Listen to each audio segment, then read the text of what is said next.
What comes up when you Google your name? Your place of work? Pictures of your lunch? An embarrassing old photo? What if it's a news article recounting the worst thing you've ever done or experienced for the whole world to see? Welcome to Sidebar, a podcast from Courthouse News exploring the laws and politics that shape and reshape the world we live in. I'm Amanda Pampuro, recording from Denver. In today's episode, Courthouse News reporter Kirk McDaniel dives into how the right to be forgotten became law in the European Union and how the U.S. leaves the question of what deeds will remain and which will be erased to individuals and newsrooms.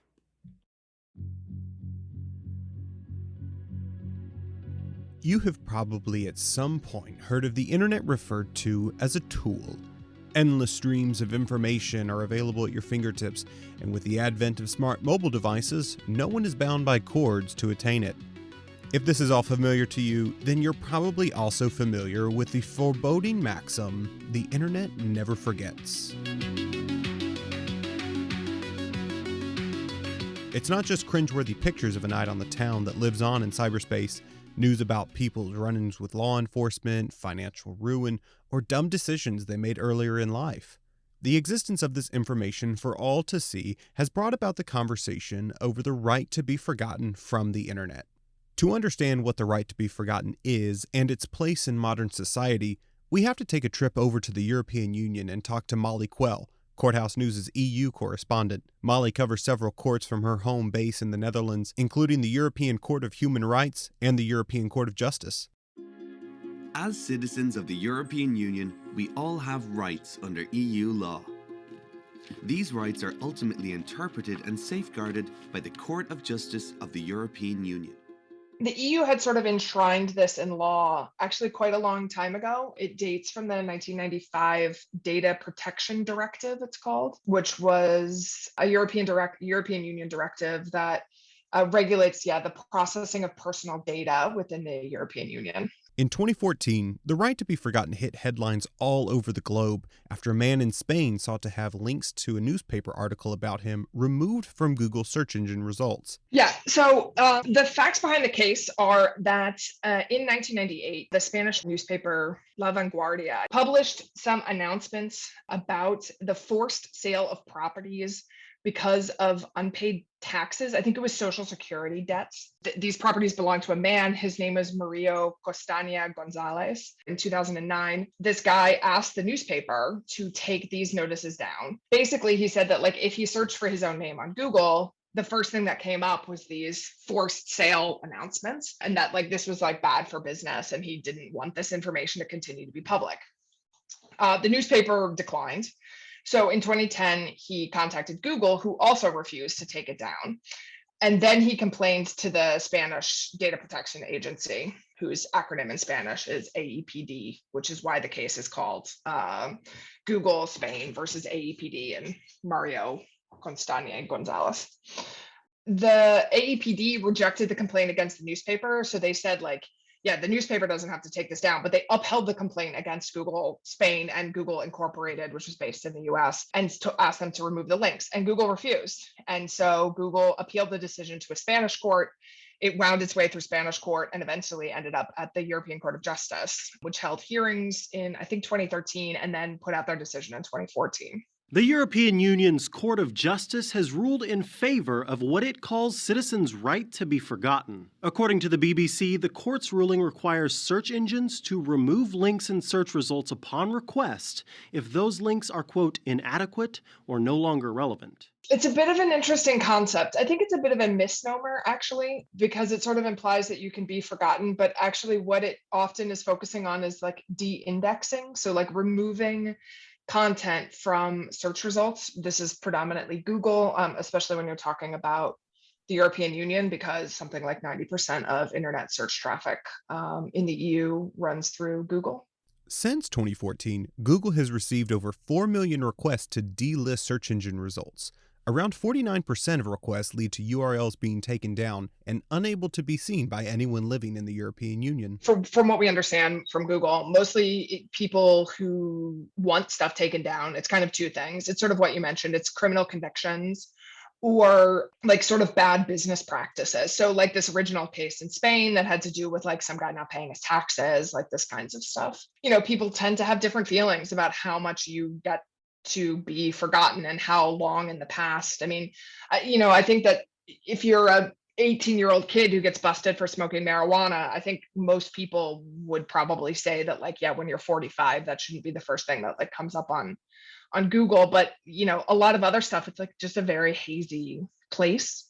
But yeah, I mean, I think both the legislation and the ruling and these data privacy regulators really try to balance the difference between what is public information that we have a right to know and what is like private information that's no longer relevant. So you like mentioned corrupt politicians, but the ruling does carve out like a public figures situation. So if you were a corrupt politician, it doesn't seem like you are going to ever be able to request that like your information be taken down because you were a public figure and that has, public interest. But yeah, I mean, where you draw the line between somebody who is just like a big business owner who hasn't paid his taxes versus like a small business owner who had like a bad year kind of thing, I don't know. And I do think it is a discussion that people do have, where the appropriate place is to draw that line. This ruling was pivotal in the conversation over the right to be forgotten, and it gave legitimacy for privacy advocates to champion this right globally. However, the European Union did not stop there. In 2018, the EU enacted new constraints on technology companies through the General Data Protection Regulation, sometimes referred to as the GDPR. Essentially, what happened is the EU decided that it was going to kind of update this data protection directive. So it created this thing called the GDPR, which regulates data protection and privacy. There's a lot of components to it. One thing that may be worth noting is the first piece of legislation that sort of had the right to be forgotten, this data protection directive, is a directive, and the GDPR protection regulation is a regulation. So basically what happens is that the European Union passes this sort of set of rules, and then member states have to enshrine them in their laws. And for directives, basically it says that like a country has to like achieve certain goals, but it doesn't really dictate to the countries how they have to like incorporate that. And that's kind of the legislation now that sort of governs the right to be forgotten, because now this current legislation has like sort of taken over from the directive in 1995.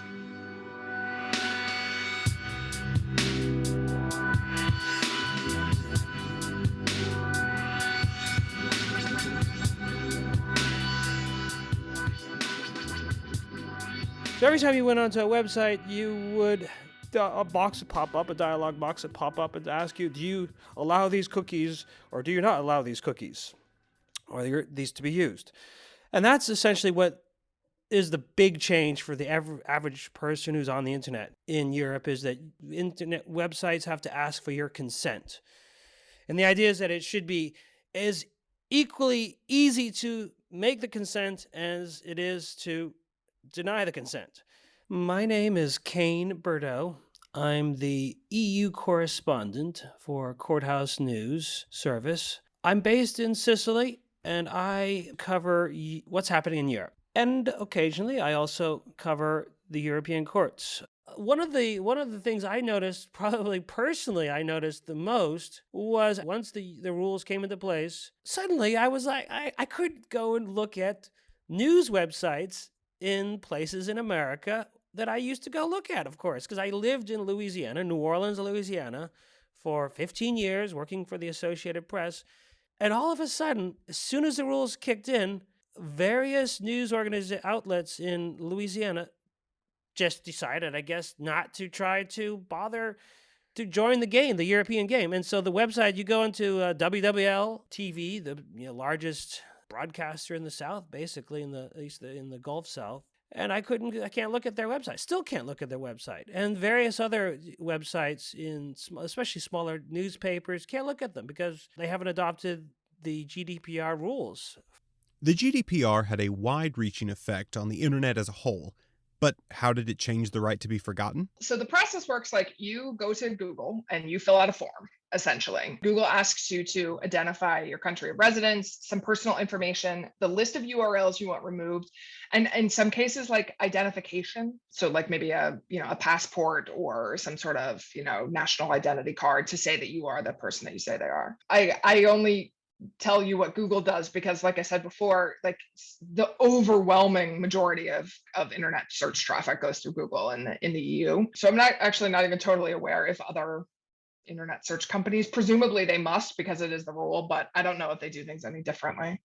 And then basically Google reviews your request, and it sort of weighs your individual right to privacy against the public's right to know, and decides if the URLs that you want like delisted from Google search results are inadequate, irrelevant, or no longer relevant, or excessive in relation to the purposes for which they were processed. And if Google decides not to, then the individual has the complaint, goes to the data protection authority in his or her country, and then the data protection authority then will make its own assessment whether or not the data should be removed or not.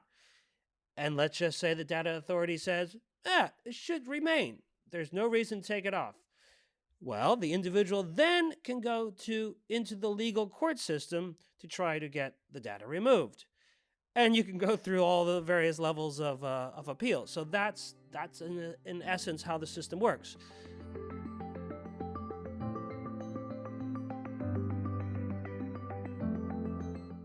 And again, if Google decides to delist specific search results, then the results will be removed, only in the EU. Other people around the world would still be able to find it. While the right to be forgotten Europeans have been living under for several years now is exclusive to them, it has not stopped some nations from pushing to make it a global right. The French are quite, the French are notoriously quite cheeky, and their data privacy agency is like very aggressive in trying to get Google to kind of implement, or like get tech companies in general to kind of implement much stricter interpretations of like data privacy. And in 2019, basically they brought this case that essentially the discussion is like, where in the world does Google have to remove these URLs from? France's Commission for Information Technology and Civil Liberties ordered that Google must delist requested content from global search results. Google refused to comply with the order and was fined $110,000. The case made it up to the European Court of Justice, the same court that ruled in favor of delisting search results in 2014. They ultimately lost this case before the court, essentially because the judges were like, it's not up to the European Union to dictate what people in other countries get to see, right? That this isn't about they don't have the right, the EU doesn't have the right to tell people in the United States or like India what they see on their version of the internet. They can only, sort of regulate what people in the EU see on their version of the internet.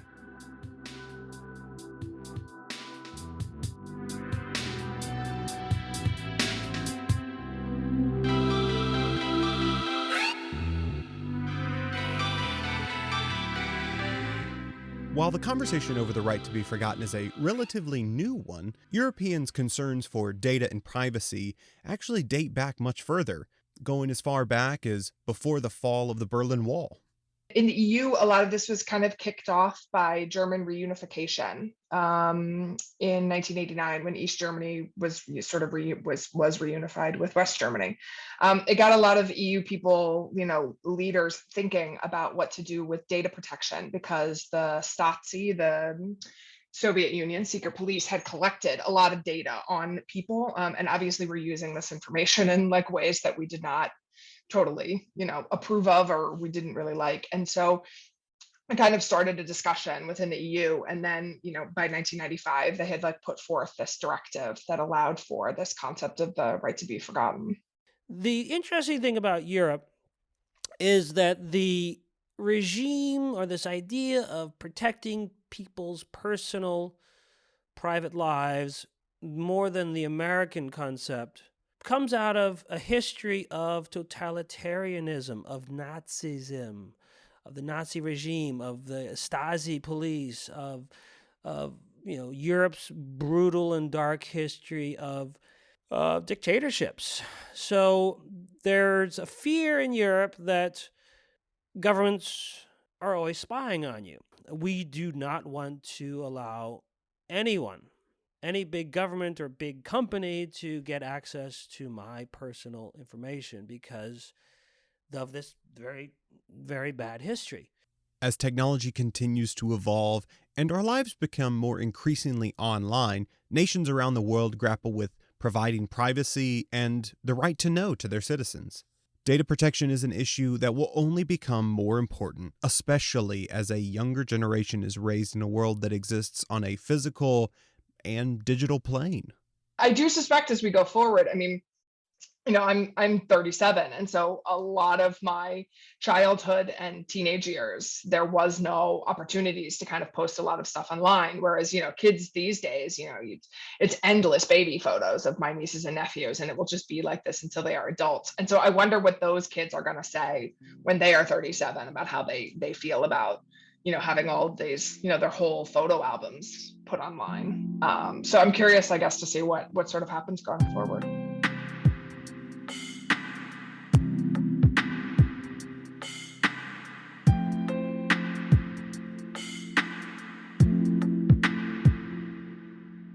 Thinking about those spaghetti face baby photos. It's one thing to hang it in your house and another to post it online.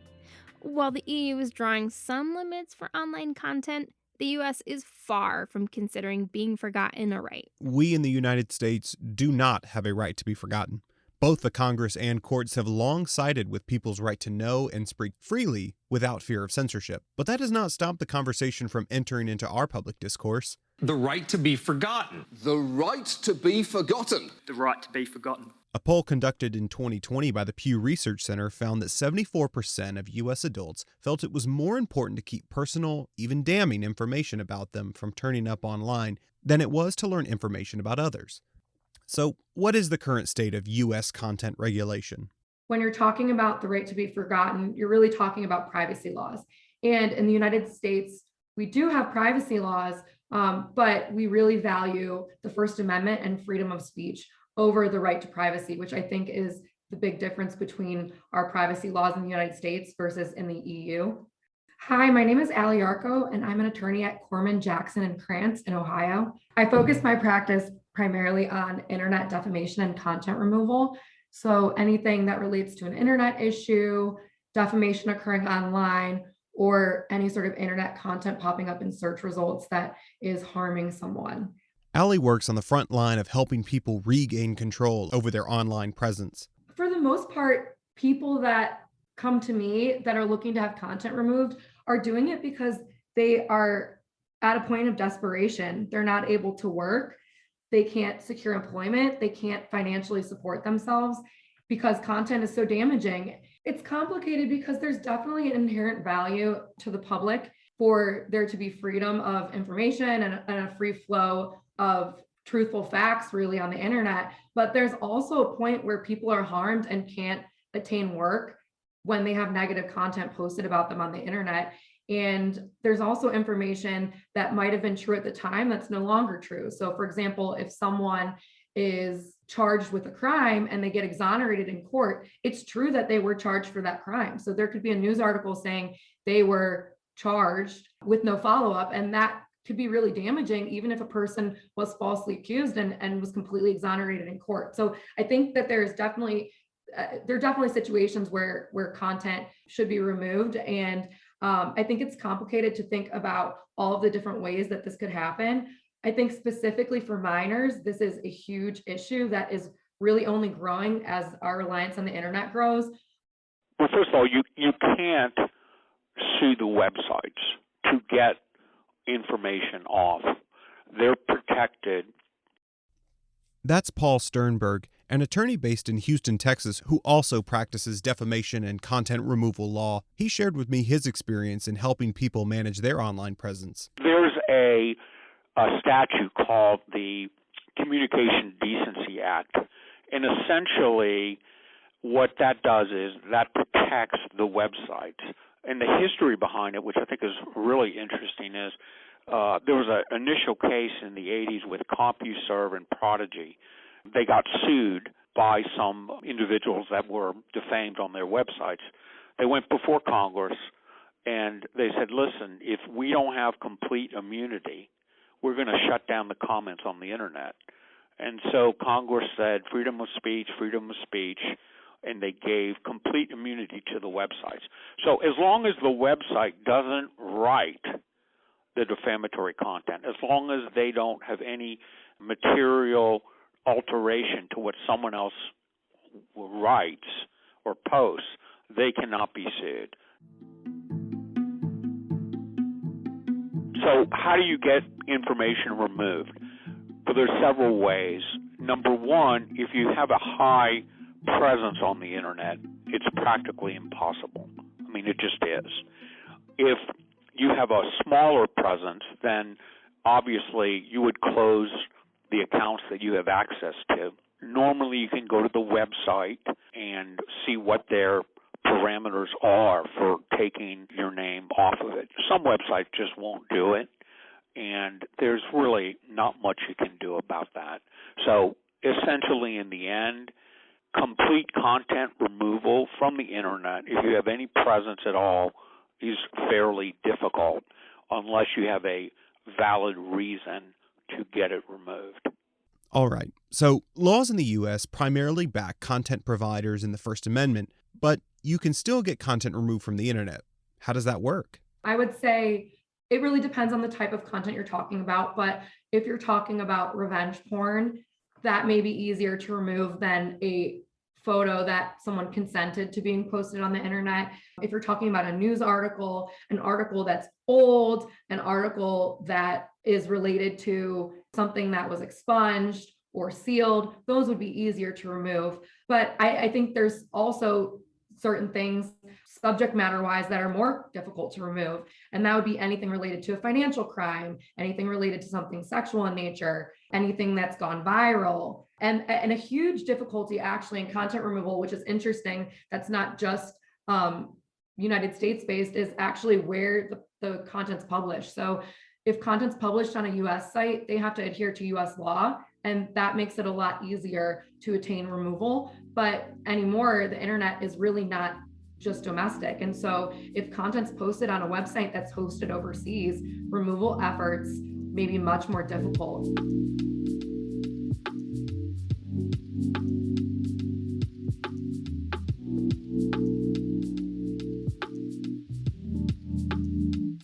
With all this in mind, is there a possibility of a European Union style right to be forgotten being enacted in the United States? I think it'd be really hard in the United States to create a right to be forgotten that applies to the media the way it does in Europe. I think that's the biggest barrier in the United States. I'm Daniel Castro, Vice President of the Information Technology and Innovation Foundation, or ITIF. ITIF's a nonprofit, nonpartisan think tank focusing on innovation policies. So basically, how can we get more innovation in society and in the economy that benefits consumers and businesses?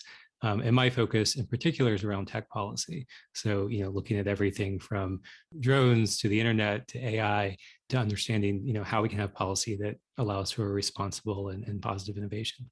U.S. citizens, just as any other citizen in Europe, care about their privacy, but U.S. and EU law are obviously very different. With this understanding, Daniel has looked to other ways to have greater privacy on the internet while balancing the right to free speech and our collective right to know. So in the conversations that I'm seeing right now in the United States around what data protection legislation should look like, it tends to be a little more balanced than what we saw in Europe, where the starting point was, there's a set of rights that we want to enumerate here and, give to individuals regardless of the cost. We're just starting from the rights perspective. In the US, there is an interest in establishing certain consumer data protection rights, but I think they're usually based more on, this kind of commercial relationship between an individual and a business, rather than the European approach, where it's more about citizens' rights. Your right as a European fundamentally starts with your ability to control information about you by anyone, full stop. On a commercial level, when you're talking about a company that has a direct relationship with an individual, I think we're likely to continue to see regulation in that space. Where I think it starts to get a lot murkier is when you're talking about, for lack of a better word, data brokers, companies that are buying and selling data about consumers, especially when that data is from public records or when it's factual. So, for example, if you can get from many state and local governments voting records, right, or you can get land ownership information, tax records. A lot of these things are public, and companies can compile that data and buy and sell it. Individual states have in recent years worked to pass their own data privacy laws that aim at giving residents of those states an enhanced ability to control their data. Most recently, Californians in 2020 passed Proposition 24, which gave citizens the ability to prevent businesses from sharing personal information, including information relating to their race, religion, sexual orientation, location, and education level. Both Virginia and Colorado have passed laws directed at consumer data privacy, with more laws being introduced in states across the country. But is this the best approach, to have states decide on data privacy law and not the federal government? I think having the federal government, having Congress pass a federal data privacy legislation would be enormously beneficial for consumers, because then there would be one set of rights for everyone. They wouldn't be confused about what they are. It'd be easier to educate consumers about them. But also it would be just vastly simpler for companies to comply, because they wouldn't have to try and figure out what the rules are in 50 different states that are constantly changing. They'd be able to, just invest efficiently in actually serving consumers and serving them effectively. So hopefully we're moving in that direction. What's interesting is Europe's data protection law, the GDPR, was actually created because Europe had such a fragmented approach to data protection, with all the different member states implementing it differently. And so one of the main reasons the GDPR was passed was to say, across Europe, there should be one set of rules. And what's interesting is in the United States, we seem to be going in the opposite direction with a very, 50 different approaches right now.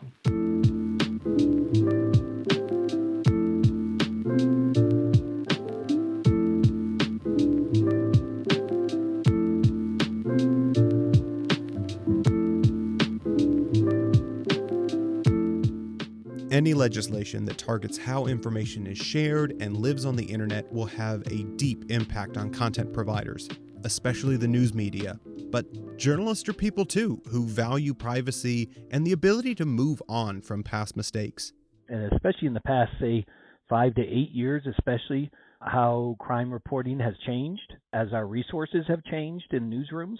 And I think a big part of it for me was one of the things that I got when I came to Aspen was a lot of people would ask, oh, you guys wrote this story 10 years ago when I had a misdemeanor, cocaine possession or a DUI or something like that. And it's, I can't get a job and it continues to haunt me. And why do you guys still have that up? And so that was really the impetus for me to say, okay, why do we have those up and why are they still important for people? That's David Krauss. He's the editor of the Aspen Times in Aspen, Colorado. He helped implement a right to be forgotten policy at the Times and has been accepting requests from people to be forgotten from past news stories. We are a group of newspapers here in Colorado, the Aspen Times, the Vail Daily, the Summit Daily outside of Breckenridge, the Steamboat Pilot, Glenwood Post Independent, a lot of mountain town papers. We're owned by the same company, and we meet every month as editors, and I'm the leader of that group. And I said, hey, let's talk about these, and let's get a policy in place and see how we want to handle this. And so we worked on it for probably 6 months as an editor group and really tried to play devil's advocate in a lot of different spots and just kind of came up with this idea of, okay, if you've had your record expunged and you've made that effort, then we should acknowledge that as well. Their approach works like this. So what we really zeroed in on is misdemeanor things that really don't have a victim involved, right? Not, certainly not felonies, certainly not victim crimes, certainly not public interest or well-known public figures, elected officials, those kind of things. Those need to stay out there, I feel, because that shows character to their character. But some guy who came up here in 2004 and got weed back when weed it wasn't legal and had a misdemeanor. Back in those days, we wrote crime stuff just about anything because, quite frankly, sometimes our crime reporters, they didn't have anything else to write, so they started, they'd start riffing on that. And so in hand with the right to be forgotten policy, we also really took a hard look at what kind of crime stories do we write and how do we handle them. And each of our websites, if you go to the bottom of aspentimes.com, there is a link that says submit a request to update a crime story. And then you open that up and there's a form in there to fill out and attach any kind of court documents. And our goal really isn't to remove stories as it is to amend a story and maybe take somebody's name out of it. And then at the bottom, we put an editor's note that says this story has been amended per our right to be forgotten in whatever the month is that we amended it. So that's kind of the ABCs of what we did. David said that implementing a policy that works for his newsroom puts the Aspen Times ahead of the legislative curve. I think the idea of the movement here was trying to get ahead of the courts and government telling us what we can and can't do on these kind of things. And I think that's where they've lost out, where we're taking the initiative to say, yeah, should these kind of non-violent, non-victim crimes keep following people 10, 15 years later? I'm not talking about 2 years, and we're going to get rid of it. But if the courts are seeing fit to expunge things and have those sealed, and you're not running for government. Now, the question I have, or that I get from people is, well, what if they do run for public office in 10 years and we don't have a way to know that? And my response ideally or usually has been, then if you want to dig that much on a candidate, those kind of public records are still out there in some fashion. You can go on the Colorado Bureau of Investigation website page, put in somebody's name and their DOB and find out if they've ever been arrested for anything. So that ability is still out there. Is it a little more nuanced? Yes, it is, but certainly those kind of situations might come up, but that's not for us to stand in the way of that, given the other parts of most of these things that people are trying to just move on from their life.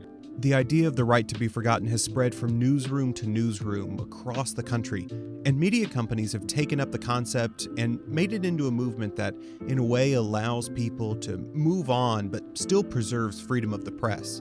Last year, the Associated Press announced it would no longer be naming suspects involved in minor crimes in their reporting. Gannett, the company that owns USA Today and hundreds of local newspapers across the country, announced in 2020 that it would no longer be publishing mugshot galleries on their websites. Here at Courthouse News, we handle takedown requests on a case-by-case basis. So I think, should every newsroom do it? I think every newsroom should discuss it, and I think they should discuss how they're reporting crime. And if it fits up their content plan or how they want to approach what they're doing for their community, then yeah. But I think every newsroom should have a conversation about it and at least address it, because it's not going to go away. And to the point of, like I said, getting in front of it, I think it's important especially for small communities, large ones as well. But, giving people an opportunity to move on is something that if we're going to write about them, we owe them at least that consideration.